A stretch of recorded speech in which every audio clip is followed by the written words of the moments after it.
The phantom. She touched me, her wings caressing my cheek as she landed on my chest.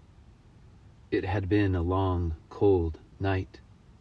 Another tremor shook my body as I lay on the path, roots and rocks digging into my back, my legs, my head resting on the wet earth. Her gentle call vibrated into my flesh as blood continued to seep from my side. I did my best to hold the makeshift bandage on the wound, but my strength was giving way. She felt the life force draining from my body. The bullet, cold as ice, lodged in my spine, left my legs useless. My feeble cries for help had ceased long ago. When she arrived, the moon had already traversed the sky, but her soft voice made me aware of her presence. Now I felt her talons gently pressing through my flannel. I imagined her deep round eyes looking into me, through me, calming the fear that pulsed in my veins. Death was upon me, and here was its messenger. The thunder of rifle shots echoed in my memory as I lay wheezing in the frozen mud.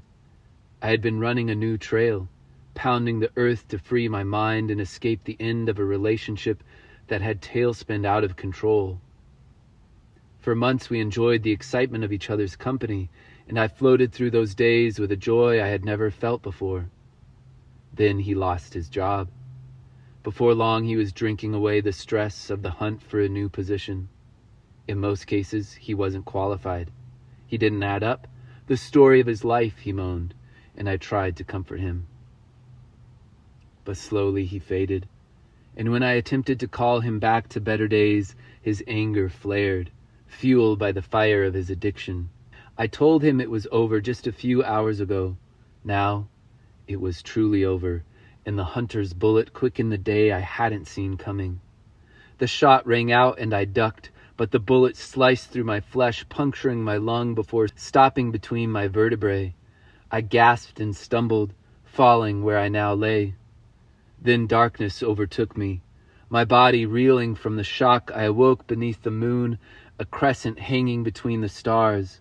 Shivering in the winter cold, I lay like a doe, fallen between the trees, wondering what waits beyond. All the stories gathered from a life on the road, the beliefs about this life and the next, flowed like a stream through my mind. Her presence made one possibility stand out above the rest, rising like a goddess from the flowing river of time, story, and legend. A presence animated her being that I had never encountered. The tales of tree spirits, mountain gods, and animal allies had seemed like child's play, until today. As my body welcomed the decay all around me, the subtle energies of the forest came alive. I imagined insects crawling under fallen leaves, deer resting in the trees not far away, blue jays and cardinals nestled for the night, squirrels tucked inside their hollows packed with nuts for the long winter. All of these images flashed through my mind as if I was there with each one for just a moment.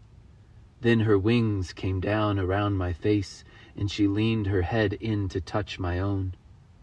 For a moment the thrill of her touch overwhelmed me, and then we rose on white snowy wings, the sun, now rising in the east, bright and brilliant, calling us home.